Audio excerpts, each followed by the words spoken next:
बिस्मिल्लाहिर्रहमानिर्रहीम, अस्सलाम वालेकुम। मैं सैयद इमरान शफ़क़त आपकी खिदमत में हाज़िर हूँ। बिलावल भुट्टो ज़रदारी साहब निजी दौरे पर अमेरिका रवाना हो चुके हैं और अपनी इलेक्शन कम्पेन जो वो उन्होंने बड़ी करोफर के साथ और बड़े जज्बाती अंदाज में शुरू की थी। जो इलेक्शन है आज़ाद कश्मीर का 25 को इलेक्शन हो रहा है, उसको दरमियान में छोड़कर अमेरिका जाना ज़ाहिर है कि कोई मतलब कोई वहाँ पर उन्होंने कोई आलू छोले नहीं खाने जाने होने तो। लेकिन जो पीपल्स पार्टी है उनकी अगर आप बात करें उनसे, तो वो इस दौरे के बारे में ज़्यादा तफसीलात से आगाह नहीं कर रहे। लेकिन दो चीज़ें जो हैं वो इस दौरे की अहमियत, ये दौरा क्यों है, इसकी अहमियत को ज़रा कहते हैं ना कि अहमियत को बढ़ा रही हैं। एक, पीपल्स पार्टी का छुपाना कि वो जा रहे हैं, क्यों जा रहे हैं, क्या करना है, किन से मिलना है, टोटल जिसको कहते हैं ना जी कि वो उन्होंने बाइकआउट किया हुआ कि कोई इन्फॉर्मेशन पास नहीं करनी। दूसरी जो चीज़ इस दौरे को, एक तो उसका छोड़ के जाना उनका और फिर भी इस पार्टी की खामोशी इख्तियार करना, और दूसरी चीज़ इसके ऊपर ये कि जो हुकूमती वावेला है वो इस बात की निशानदेही है कि दाल में कोई गड़बड़ है। काला मैं इसलिए नहीं कहना चाह रहा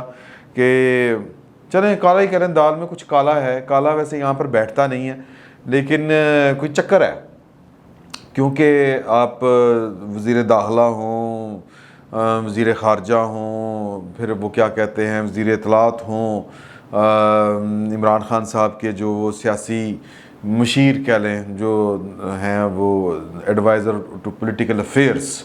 जनाब शहबाज गिल साहब, उनको ले लें। उनके जो टीटने वट जो उनको चढ़ रहे हैं वो जनाब के ये नौकरी लेने जा रहे हैं, ये सीवी लेके जा रहे हैं। वो दौर गुजर गए कि जब पाकिस्तान के मामला जो थे वो अमेरिका में बैठ के तय होते थे, ये होता था, वो होता था। अब गालबन वो जो है वो एक झूठो झूठ 44 जो हमने फ़िल्म चलाई हुई है, वो जो मैंने अभी पहले थोड़ी देर पहले भी आपसे बात की थी कि जी कि वो अमेरिका ने सरेंडर कर दिया सुपर पावर दुनिया की वाहिद इमरान खान साहब के सामने। तो वो जिस तरह आज हमारे जो है वज़ीर दाखिला साहब वो फरमा रहे थे कि दो बातें फरमा रहे थे कि जी कि ये तो तय है कि अड्डे नहीं मिलने, अड्डे नहीं देने, ओके। दूसरा ये कि अफ़गान तालिबान पहले से बदल गए हुए हैं, बदले हैं या नहीं बदले ये बहस नहीं है। खैर बहस तो है, लेकिन फ़िल वक्त मैं और बात करना चाह रहा हूँ। तो वो शायद इस जोम में ये बातें कर रहे हैं कि वो अमरीका दी नहीं होनी चलनी पाकिस्तान दे विच। हजूर आला 70 साल से पाकिस्तान में सिर्फ अमरीका की ही चली है, और हम जो इतने बुरे हालों में पहुंचे हुए हैं वो अमेरिका की मेहरबानियां हैं, अमेरिका की मान के हम यहाँ पे पहुंचे हुए हैं। और वो जो है ना जी वो नो स्केप फ्रॉम पाकिस्तान, वो वाली किताब पढ़ें तो फिर वो जो अमेरिकन डिज़ाइंस हैं, अमेरिका की जो पाकिस्तान के बारे में ख्वाहिशें हैं, फिर एक किताब है फ्राम प्लासी टू पाकिस्तान, वो पढ़ें कि पाकिस्तान के मुतालिक इंटरनेशनल इस्टेब्लिशमेंट जो है वो उसको किस तरह करके कंट्रोल रखना चाहती है, इस पर अपनी दस्तरस रखना चाहती है। ये सारी बातें हैं उसमें। सियासतदानों का काम क्या है? सियासतदानों का काम है कि इस सारी जो जकड़बंद है ये वो मुल्की सतह के ऊपर हो या बैन अवी सतह के ऊपर हो, यानी लोकल इस्टेब्लिशमेंट हो या इंटरनेशनल इस्टेब्लिशमेंट हो, सियासतदान उसमें अपना रास्ता निकालने की कोशिश करते हैं। अगर मतलब ये कि जो इनके वावेले हैं वो मुझे मतलब ये कि वो उनमें कोई जान लगती है, क्योंकि ख़बरें ये हैं कि जो बिलावल भुट्टो ज़रदारी साहब जो शेड्यूल तो था, लिहाजा वो कंपेन छोड़ के जो अमेरिका गए हैं, तो इसका मतलब ये है कि वो शेड्यूल तब्दील नहीं हो सकता जो पहले से तयशुदा था मुलाकातों वाला। और उसमें एक जो बज़ाहिर होनी है इंडोर मीटिंग्स हैं वर्ल्ड इकनॉमिक फ़ोरम की, उनकी एक कोई ज़िली कमेटी है, उसकी उनकी मीटिंग्स हैं जिनमें बिलावल भुट्टो ज़रदारी साहब ने शिरकत फरमानी है। दूसरा, वहाँ पर इतलाएँ ये अब आ रही हैं, लेकिन पीपल्स पार्टी इसकी तस्दीक इसलिए नहीं कर रही क्योंकि बड़ी आसानी के साथ इन सारे मामलात को अमेरिका के साथ डील या अमेरिकन जो कहते हैं ना एजेंडा या एक अमेरिकी साजिश या अमेरिकी एजेंट, ये सारा कुछ कहा जा सकता है। हम अपनी बात कर रहा हूँ, हम 70 साल से जो कुछ भी करते आए हैं वो हमें जो है वो ना अमेरिकी एजेंडा लगता है, ना हम अमेरिकी एजेंट होते हैं। वरना हमने सब कुछ अमेरिका के कहने पे किया हुआ है। हमने क़याम भी अमेरिका के कहने पे किए और सजदे भी अमेरिका के कहने पे किए। तो हमारे क़याम और सजूद ये अमेरिका के हुक्म के ऊपर थे, अमेरिका के हुक्म के ऊपर हैं। अभी जो एक वो है ना जिसको आप कहते हैं शोबदाबाजी हो रही है, सियासी शोबदाबाजी, कि मोईद यूसुफ साहब जो हैं वज़ीर आज़म के security adviser, national security adviser,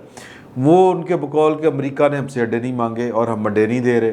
क्योंकि मांगे नहीं तो हमने देने क्यों हैं। और जो पाकिस्तान के अंदर इस वक्त जो सियासी नौसरबाजी हो रही है या जो इस वक्त स्टेज के ऊपर हैं कलाबाजियाँ लगा रहे हैं,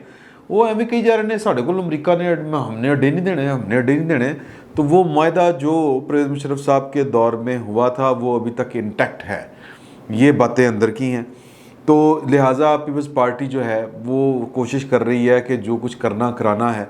वो अंदर खाते हो जाए। अब मैं पहले भी एक दफ़ा ये वाली बात कही थी कि ख़बरें ये आ रही हैं कि जी के वहाँ पर कुछ 2 सेनेटर्स हैं, उनसे भी कोई मुलाकातें हैं। आपको अगर याद हो, पुरानी बात है कि जिन दिनों कोल्ड वार थी और जहाद अफ़गानिस्तान शुरू हुआ था, तो एक अमेरिकन सेनेटर थे जिन्होंने बहुत मेजर रोल प्ले किया था अफ़गान वार के ऊपर, और पूरे के पूरे डिज़ाइन, पूरी मास्टरमाइंड, वो सारा कुछ जो था, और पाकिस्तान के साथ जनरल ज़ियाउल्लाह के साथ सारे मामला जो डील होते थे, और इधर से जनरल ज़िया थे या अख्तर अब्दुर्रहमान साहब थे, व्हाट्सएवर जो भी थे, जनरल ज़ियाउल्लाह के जो करीबी रफ़्क़ाकार थे, और उधर से चार्ली विल्सन थे। चार्ली विल्सन जो सेनेटर थे, उनके ऊपर और उनकी एफर्ट के ऊपर और उनकी लॉबिंग के ऊपर और उनकी कारगुजारी के ऊपर एक हॉलीवुड ने फ़िल्म भी बनाई है जिसका नाम है चार्ली विल्सन्स वार। और उसमें जो वो हैं टॉम हैंक्स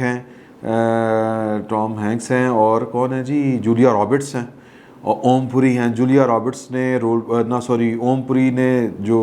जहानी ओमपुरी हैं, उन्होंने जो रोल प्ले किया है वो जनरल ज़ियाउल हक का किया होगा।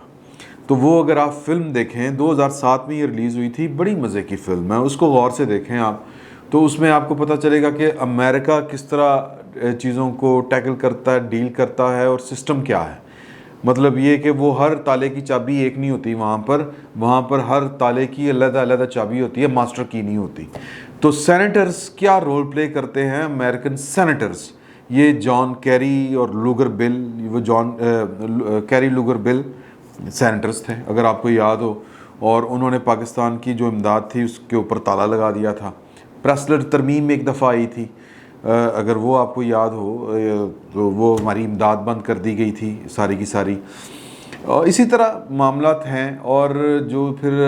जनरल आसिफ नवाज़ जंजवा साहब के भाई हैं शुजा नवाज़ साहब, उनकी किताब द बैटल फॉर पाकिस्तान, वो पूरा नक्शा खींचती है, उसमें इंटरव्यूज़ किए हैं, और फिर जो मामला तय पा रहे थे बेनज़ीर भुट्टो के 2006 से ऑनवर्ड शुरू हो गए थे। और वो क्यों हुए थे कि उस वक़्त जो वॉर एंड टेरर लड़ी जा रही थी, वो इस ख्याल के साथ उसमें बेनज़ीर भुट्टो को इंडक्ट किया गया था, और या बेनज़ीर भुट्टो साहिबा ने हालात को साजगार समझा कि यार कि ये जो वॉर है ये पाकिस्तान की कौम ओन नहीं कर रही, और इसको, और अमेरिका को भी इसका एहसास था कि यार कि पाकिस्तान की कौम इसको ओन इसलिए नहीं कर रही क्योंकि इस वार को लीड पाकिस्तान के अंदर जो कर रहा है वो पाकिस्तान के ऊपर कब्ज़ा किया हुआ है उन्होंने इक़्तिदार के ऊपर, उनका नाम परवेज़ मुशर्रफ है, उनकी पब्लिक में रूट्स नहीं है। तो लिहाजा एक इस तरह की पार्टी चाहिए जो ये इंतहा पसंदी को दिल से तस्लीम करती हो कि ये पाकिस्तान के लिए ठीक नहीं है, और ये भी तस्लीम करती हो कि अमेरिका का जो वेंचर था, जो वो रशिया के ख़िलाफ़ उसमें जो पाकिस्तान ने रोल प्ले किया था वो भी ठीक नहीं किया था। तो लिहाजा उनको बेहतरीन जो जमात नज़र आई वो पाकिस्तान पीपल्स पार्टी थी, और बेनज़ीर भुट्टो, और वो फिर बड़ी बहुत वो मज़े की किताब है, आप पढ़ें कि किस तरह फिर परवेज़ मुशर्रफ साहब जो बेनज़ीर भुट्टो को सिक्योरिटी रिस्क कहते थे वो किस तरह माने इस बात के ऊपर के इक़्तिदार की खातिर यार सिंपली,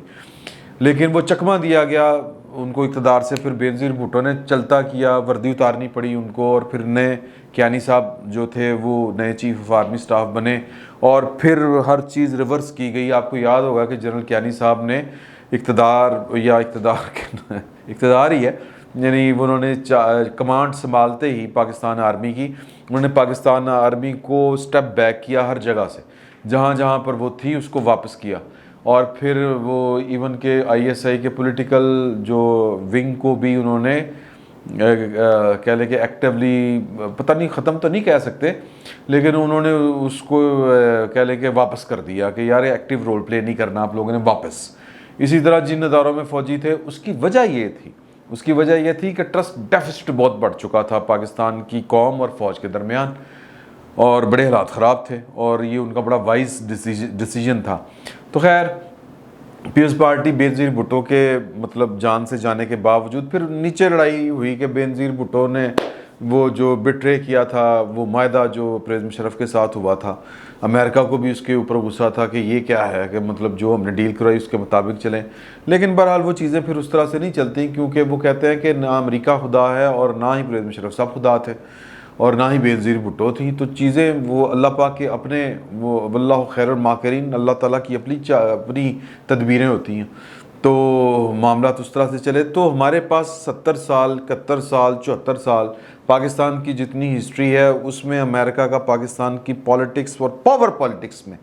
एक बड़ा वाइटल रोल है। और पाकिस्तान के अंदर अगर आपने इक़्तिदार में आना हो या पाकिस्तान में किसी को इक़्तिदार से निकालना हो, तो अमेरिका या इंटरनेशनल इस्टेब्लिशमेंट का एक रोल होता है, और बड़ा ही वो वाइटल रोल होता है, बड़ा जानदार और मुतहर्रिक और नज़र आता हुआ रोल होता है। तो ये जो दौरा है, इस दौरे के ऊपर मैं नहीं ये कह रहा कि बहुत बड़ा ब्रेक थ्रू हो जाएगा, लेकिन कुछ चीज़ें आगे ज़रूर बढ़ेंगी। और बिलावल भुट्टो ज़रदारी साहब मौका गनीमत समझ रहे हैं कि अमेरिका के अब एक बार फिर पाकिस्तान से मफादात उसी तरह से जुड़ रहे हैं जिस तरह कभी थे। तो लिहाजा इमरान खान साहब जो हैं वो शायद उस तरह करके मतलब, या जो भी कह लें, काम ना कर पाएँ। तो चलें, हम पाकिस्तान को इस वबाल से निकालने के लिए अपना फार्मूला पेश करते हैं, उनके साथ जाके वर्किंग रिलेशनशिप कायम करते हैं। हो सकता है कि ये बात हो सकता है कि बिल्कुल ना हो, क्योंकि इस वक्त इंफॉर्मेशन सामने दो टोक नहीं है और क्लियर कट नहीं है। पीपल्स पार्टी वाले भी इस दौरे के मुतल्लिक जो हैं वो इसको खुफिया रखने की मैक्सिमम कोशिश कर रहे हैं, और जो वावेला हुकूमती सफ़ों के अंदर पाया जा रहा है, वज़रा जो बेहाल हो रहे हैं और जो इस वक्त ताने तमेड़े जो होता है वो दिए जा रहे हैं, वो उसको उनको नज़र आ रहा है कि शायद उनके पास कोई इन्फॉर्मेशन है या कम से कम ख़दशा ज़रूर है कि बिलावल भुट्टो अमेरिका जा रहा है तो कोई काम लाएगा। तो इस दौरान जो है वो ये दौरा इतना ज़रूरी था बिलावल भुट्टो का उनके ख़्याल में कि फिर पीछे कैंपेन जो है वो कहा जा रहा है कि आसफा भुट्टो आके संभालेंगी, क्योंकि पीपल्स पार्टी में फिर दूसरा फेज़ तो फिर आ जाके फिर जो हैं वो यूसुफ रज़ा गिलानी ही बचते हैं, और तो खैर इतना कोई है नहीं। लेकिन बहरहाल वो आसफा भुट्टो जो हैं वो आएंगी और वो यहाँ पर कैंपेन कहा जा रहा है कि वो करेंगी, और इसकी भी फिर बड़ी पॉलिटिकल कॉनोटेशंस हैं, और लोग कह रहे हैं कि ये ख़तरा होगा उनके लिए, मरियम साहिबा के लिए एक चैलेंज होगा। मेरा तो ये ख्याल है कि सियासत इतनी बेरहम चीज़ है कि आसफा भुट्टो अगर किसी के लिए बज़ाते खुद चैलेंज हो सकती हैं तो वो बिलावल भुट्टो साहब ही होंगे। तो ये बड़ी बारीक बातें हैं और बड़ी बेरहम बातें हैं, लेकिन ये सियासत में ऐसा ही कुछ होता है। तो बिलावल भुट्टो के दौरे से फिल वक्त फ़ौरी तौर पे कोई चीज़ बरामद नहीं होने वाली, लेकिन हुकूमत की जो परेशानियां हैं वो उनके आप मज़े लें कि वो कितनी टेंशन में हैं, और वो टेंशन में इसलिए हैं कि उनके पाँव